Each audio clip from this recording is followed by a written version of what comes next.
Welcome to another edition of the Bones of Advertising. I'm Craig McLeod, and that makes this guy the number one candidate for your vote this year. That's what I am. Holy shit. This year or next year? Because the elections are coming up next year. We've got, what have we got? State in November. So we've got our boy, he's November. And then we've got May. Before May, we've got federal. So it's going to be interesting to see what happens. So Dan Andrews, November, and Scotty Morrison goes up May. So first, let me just ask you a question. Can you name the leader of the opposition in Victoria?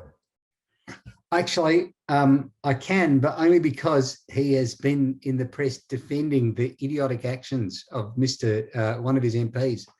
And it's easy going to remember because he's a guy. It's just a guy. He's Matthew, the guy. Matthew is your guy. Matthew is your guy. Now, Matthew, I think you are going to be pushing shit uphill, going head to head with our boy Dan Andrews, but we'll see what happens there. Okay, the leader of the opposition federally, I reckon there's no problems there. It's dirty elbow. Yeah. See, I was about to say Tanya Plebiscite, but no, you're right. It is Anthony Albanese. Yes, and good luck to him because he's had a free run. He's had an absolute free hit for the last 18 months. I loved it. You were saying to me last night, JD, we were on the phone doing a little bit of our pre-chat. It's almost like he's employed a philosophy. What was the philosophy you told me that he's employed? When your enemy is making a mistake, you get out of his way. But every now and then you've got to be able to stand up and go, look at that idiot. Yeah. Look at the mess he's making. And there's been none of that from the Labor Party. They have had a free hit. There's pretty much been I can't remember the last time I see him. Not that I'm a political, I have no interest in seeing them too often. I'm very interested in what they say and what they do, particularly with Scott, but not so much him. But I can't remember the last time I actually saw him, even on the news. I watch the news at night and morning, and I can't remember the last time I saw his head. I think I saw him. A man who had a passing resemblance to him. I mean, it could have been Albo. It could have been a bloke from the fish shop down the road. I honestly have no idea. But they asked him about the Scots carbon pledge because now there seems to be the LNP, the Nationals and the Libs seem to be backflipping on what green change and, carbon thing and, going back on. Remember when Tony Abbott stood up and said, we will never, never, never introduce a carbon tax. Or when Bob Hawke said no child will be living in poverty. Yeah. Yeah. Take your foot out of your mouth, lads, because I think there's still children living in poverty. Yeah. And I think Albo was on the news saying, he's a backflipper, he's a spin merchant. And it's like, really, Albo? It's taken you this long? Well, what about right now? I mean, he just had the French president straight down the barrel say to us, the Muppet asked him a question and it was, did Scott Morrison lie? Do you think Scott Morrison lied? He paused. He looked straight down the barrel. I don't think he lied. I'm like, holy shit, if you've ever got an opportunity to just jump on that high horse, or, like we should have a high horse in here, just backing up like we normally put when you get up on one. But if there's an opportunity for Elbow to just get in there, gloves on and punch the shit out of Scotty right now, it's now, isn't it? Or again, is he employing the strategy of Scott's going to fuck it up anyway, just get out of his way? Yeah. But I think every now and then, even when your opponent is making a mistake, I think you should sidle up to people and just go, he's making a mistake. Just, hey, look at me for a minute. I mean, he's got to get out there and do a bit of, hey, look at me. Particularly, I mean, if they call the election, I don't know how long you have to have out. It's like 3 months out or something. 6 weeks normally. 6 weeks. Okay. Well, if they call it, at some stage, just say they call it early because they reckon he's not visible enough. I mean, it's going to really change the landscape. But I guess what we wanted to chat about today was really thinking about political advertising.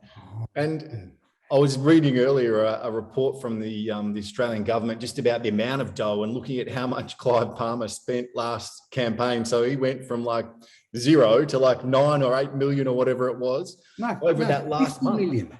It was huge, wasn't it? It was an enormous amount of coin. tens of millions of dollars, and that's the kind of money you need. Yeah. To have any kind of influence. And then they were saying that there's people that were, lobbying to say that they need to limit the amount of money that's spent on political advertising. You think? Yeah, you think? Holy shit, they do. But the whole thing, I think, is that whole and we're getting off see, this is what politics does. But he drags you down to their level and beats you with experience. Like it's just it's not a hall of mirrors, it's a room full of Muppets, and they're all just bloody. We love that term. You and I love the Muppet term. Yeah. We use it freely and liberally. I use it very, very consistently. Muppet. Here's a Muppet. Muppet. Yeah. It's a Muppet action. What kind of a Muppet is? I love it. Yeah, it is. It's so simple because it's like, But if you're going back to my childhood, I actually loved the Muppets. I loved them. I still love them. Love them. Jim Henson, absolute genius. But here we are. We're talking about some stuff. So, from a campaign point of view, my boy, can you just give me a couple of one-liners of what you reckon Albo's going to come flying out with when he's going head-to-head with Scotty? What's the message going to be? I guaranteed. I still think you just like whoever ran that. It's not a race ad last year. Like they just need to get what Scotty Morrison said and what Scotty Morrison did, or what he said last year and what he said this year. If I was Labor, I would just go, he said this, and then he said this. When he leads, we lose. Like it's when he lies, we lose. I mean, that's kind of even better. Yeah. I think it will come down to for a lot of voters, I think it will just come down to what's my political allegiance? Because I think we understand that the process is broken and this two-party preferred system that we've got, one of them is going to be elected. Like we don't have a choice, a genuine choice in this country. Yeah. We deal with who are those two bloody idiots in the Muppets who's up on the balcony? The judges, they're the best. Waldorf, Ziegler and Waldorf, whatever they are. Yep. That's who we're voting for. It is. That's who we're voting for. Like it's not even any of the cool Muppets. It's not Kermit and Fozzie Bear. It's not Animal and Miss Piggy. No, it's the two genuine Muppets sitting up in the balcony. Yeah. And that's our choice because of this two-party preferred nonsense that we've got going on. But I digress. So if I was Labor, I would just be because the Liberals last election said Scotty Morrison, it was all about Scotty. It was, and about his plan it took 12 years to get to where we got to, and it's about him planning the next 10 years and how he was talking about making a future for the next 10 years, retirement, children, hospitals, health, all of that. You're right. That's what it was. It was focused on Scott. Yeah. And so I would attack him. Yeah. And I don't know why they're not doing it now. Which is what it's exactly what the Libs did last election for Bill Shorten, because everyone knows Bill Shorten is Bill Shorten. We need to say no more. But basically, they just attacked him and said, you can't afford to have this as one bill you can't have in the Australian Parliament. And it worked. They just you can't afford. I mean, they just great ad. What was it, 200 billion or something? They were saying he was going to tax small businesses. They just got him really good, and they just wrecked his character. And it put us in a position where everyone really sided with Scott because he was his family man, strolling along the path, talking about how he's really focused on, families and making sure that, we're setting ourselves up, not just for the 3 years we're in government, but the 7 years preceding that. Yeah. If I was Labor, I would attack Scott Morrison. But if when he lies, you lose. Yep. But if I was the Liberals, I would be doing two things. I would be making sure that all of the leadership were much more visible. Yep. And talking about a united team, Australia United. That's what I would like. Clive Palmer would be turning over his grave if they come out with anything united. Wouldn't he? He wouldn't. Australia United. The country, we need to unite the country. We need to bring the country together Liberal and then nationalists. I would paint the Labor Party as unionistic bludgers. Which is what they always do. They'll do that again. Yeah. Guaranteed. But it's like I think there's a certain section of the community that will vote for the Liberal Party. Yep. Simply because they believe the Liberal Party shares their attitudes and their values of the harder you work, the more money you make. Like it's that whole have a go party. And it's I want to be able to work hard, make the money and not have to pay, whatever. But which I think is where Labor fails with the younger generation as well. This I want it now generation, and I want to be rewarded as a CEO the day I come out of university, doesn't sit with the Labor movement. Like it really doesn't, them saying equality for all and, we need to take off the rich and give to everyone else. Like, I think you've got this generation of kids that are coming through that are just like, fuck you. Like, if I work hard, I want to make the money. Yeah. And the parties, and I think that the advertising reflects that. Yeah. Like, I think they just need to, to get that generation, I think they need to be a little bit more, they need to be less serious about themselves. Like, here you go. Just a couple of little moments from our friends over in Canada. Okay. Canada, there was a guy, I think he was the mayor of Toronto, and he was caught smoking crack. Crack? Yeah. Not just a little spliff, but he's punching into some crack, my boy. He's punching there's a video. What's this guy's name? Let's out him. Rob Ford. His name is Rob Ford. And I think he's dead now because I think he died of too much of everything. Everything, definitely too much crack. But there was this citizens party put up a whole lot of, they put posters up on the lawns, but these were all over the place. Yeah, right. And it's just, the line was, anyone's better than Rob Ford. Like, it wasn't just vote for me. It was like, just don't vote for Rob Ford. Wow, that's big, isn't it? So headlines like, he promises to just smoke pot as mayor. Like just that. Hang about, I've got one here. If elected, I promise I will just get publicly drunk.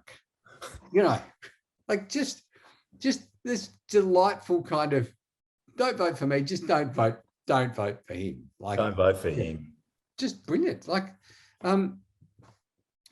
the history's littered with like political ads that just should never have run. So there was a guy called Rob Bloom, I think, in the United States, who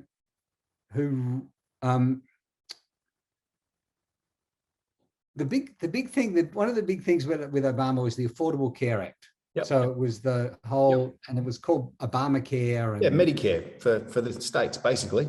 Yeah. And so some people in some states voted it out, said you can't have it, like, or made it really, really difficult to have. Yep. And so they're running ads like, thank Congressman Rob Bloom for replacing the Affordable Care Act with better health care. It's like, so replacing what we've got with something exactly the same, but it's not called Obama. Replacing free healthcare with stuff that you have to pay my friends for. Right. I'm not saying that's true. Or just, unfortunately, did you see that one from the Greens? And it was talking about, don't put a nuclear dump here. But the line break on the poster just had, no nuclear, dump the Greens. Like, perfect. Just unfortunate. No one thought of, maybe we'll. No one picked that up. Yeah, and I do like the stuff that Emma Saatchi did for the Conservatives in England. Like, Labor isn't working is just still one of the best political ads ever. But that is a cracker, isn't it? And then you've got this line of people obviously looking for work or at the employment office. That's a cracker. Yeah. Just looking at that right now, that is a ripper. And the other one, which was for the national defence. So, the Conservative Party in the UK is big on defence spending. Yep. And, they appeal to people who believe that, national borders should be protected, we should overspend on military because, national pride, whatever. Security, yep. Yeah. And that whole Labor's policy on arms and the guy with the soldier with his arms in the just some delightful just clever. They changed 2 letters in Tony Blair's name, and so it becomes Blair, which is just when you've got, that's all it says, a picture of him and Blair. Yeah, it was for the Scottish Conservatives, but Labor had no plans to introduce tuition fees for higher education. Yes, Blair. Bullshit and liar, I think that stands for. Yeah, that's another cracker, isn't it? And you got a couple of Bill Shorten ones you wanted to drop in there. I know we've already talked about the Bill Australia can't afford. Cracker. That was a ripper. The one that it was pulled, I think. We've got a shot here from the feed. But it was that because someone had mentioned that there was going to be some talk of late-term abortions, that more babies will die, more Australian babies will die under Bill Shorten. And it's like, how can you how can you actually turn that into an ad? But it ran once, probably, and it reinforced the belief of people who hated Bill Shorten. Yep. Like that's just playing to your fan base, to me. Yeah, it is, isn't it? It is. I mean, it's definitely below the belt, and that sort of shit should never get up. But they got it up once, and it did what they wanted it to do. I'm sure it did. I'm sure it did. Like I think there is and I don't know why. I think there's lack of vision in Australian politics because the Muppets know that one of the 2 parties is going to get in. Yep. And so it becomes a black and white decision. Yep. And I like to think that Australia's got more colours than black and white. I like to think that we're a bit more multicultural and a little bit more diverse. I would agree. It'd be great, wouldn't it, if we could have, and again, Liberal only gets in because of the Nats, their connection, obviously, this 2-party process that they actually get in under.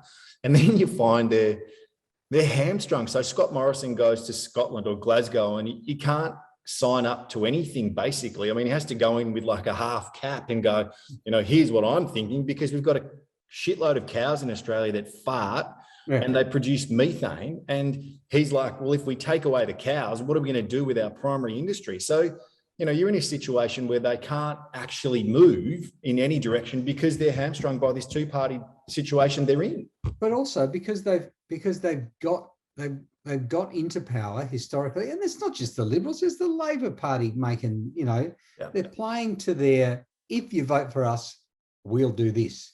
And so they're hamstrung by the promises they make at an election, which means you actually can't address climate change because of some muppet, that word again, said 8 years ago. They can't, they box themselves into a corner. And so no one's got a vision. I don't know what Albo's vision for the country is. I don't know what Scotty Morrison's vision for the country is. We do not have leaders in this country. We don't have anyone that you would proudly say, he's Australian, she's Australian, and she's my Prime Minister. Like Jacinda Ardern, there's Kiwis going around with buddy tattoos of her on their chests because they're so proud of her and what she's doing. We don't have, and she may be a complete moron. I've got no idea. I've never met the woman. She seems like she knows what she's talking about, but that could all just be, she could be an animatronic and with a little chip in her back. I've got no idea. Could be. But everyone in New Zealand, well, maybe not everyone, but most people in New Zealand are like, I'm proud that she is our representative on the world stage. Well, that's what it would seem, wouldn't it? I mean, it'd be interesting to see whether that is the sentiment or just how we're perceiving it. But good point. I mean, I think you're right. I think it's about being proud of who it is that we've elected to lead the country. And that's the part you're saying. We just don't have it. We don't have it. Leaders. We have no one who's prepared to stand up and say, we need to do this. It's going to be hard. Like when Jeff Kennett got in, And whether you like Jeff Kennett or not, he stood up and he said, Victoria's a basket case. We need to do this, and we need to do this, and we need to do this. And then he set about doing it, and people hated him. Yeah, they did. But when he left office, Victoria was the economic powerhouse of the country. Yep. Without a doubt. I mean, look at what he did. There was so much stuff done during that time frame. And then you also look at situations where, Malcolm Turnbull, was that someone that you could be proud of as a prime minister? Or, even going back, there's a bunch of others that you could look at, whether it was Hawke, or whether it was John Howard, all of these other leaders. I mean, I would definitely say, looking back historically, there's people that I would be far more likely to go, glad he's got the big gig, like I would. Yeah. I mean, as long as John Howard doesn't try bowling to a little kiddie in India again, I think, Yeah, well, that was obviously a right royal fuck up. But let's close out, my boy, on one thing. I want you to just give me because we've done our federal. When he lies, you lose. So we've got our federal ad. Yeah. I know it's a year away, but it's not going to be long before we're in a situation where there's a state election. Yeah. And we're going to have to come up with a line for that. So what are we going to say? 262 days in lockdown, basically 9 months in lockdown. Yeah. And I want you to tell me, what are you going to say? What's the headline going to be? Well, if I was the Liberal Party, I would be talking about the because people will understand when you say it's we're talking about world record holders and Dan Andrews will have to stand on his record. Yeah, absolutely have to stand on his record. So if I was Matthew Guy and his team of colourful identities, I would be. It's a broken record. I would talk about broken records, breaking the world record for number of days in lockdown. His record on hotel quarantine, and people will forget that every single premier in the country, Liberal and Labor, did not know what to do when COVID hit. No one was prepared. No roadmap. Never happened before. No. But I think you're right. People will forget that. So if I was Matthew Guy, I'd be talking about broken records. But then you've got the flip side of that. He'll be saying it's a record that made us what we are today. Like he'll be coming out trying to flip the record. I think there's an ad flying around at the moment saying the only world record you don't want, the longest time spent in lockdown. I think there's something. I'm sure I've seen it. Something floating around right now. Yeah. If I was the Liberal Party, I would just be getting pictures of Dan Andrews in his North Face jacket, just reruns of the world's most boring soap opera, and he'd be like, "Here we are again. Here we are again. The Daily. Here we are again." And then it's just another 4 years of a broken record, or whatever line. Like it's just a broken record. Get a new guy. Like get a new guy. Get a new guy. Be good if we could get a new gal. Yeah. But I don't think the Victorian Liberal Party is. I don't think they know what a woman looks like, do they? Like, God, I don't know. But if they don't, it's bloody bullshit. Yeah, they just they seem a little bit male oriented. Like there's a couple of women there, but Anyway, but if I was sorry, one last thing. If I was Dan Andrews, I would resign 6 weeks before the election and put James Merlino in, because that'll take them by surprise. Okay. That's what I would do. If I was the Labor Party, I would say to Dan, "Thanks very much, Dan. You've got us where we are today. Here is a golden parachute the size of which you may never crawl down from, a mountain of cash that no one can top.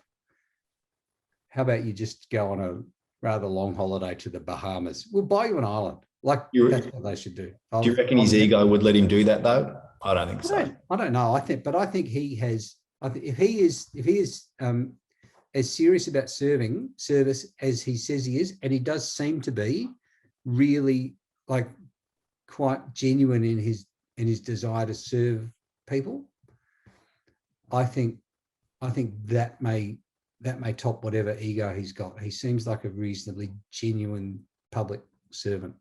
And I will say, as you just said before, to think of where we are right now from both of them to what could have been and who knew what to do when a pandemic hit. I think it's going to be super interesting to see how they campaign on the back of what was something we have never seen before. And let's be realistic about where we are. The economy's bounced back.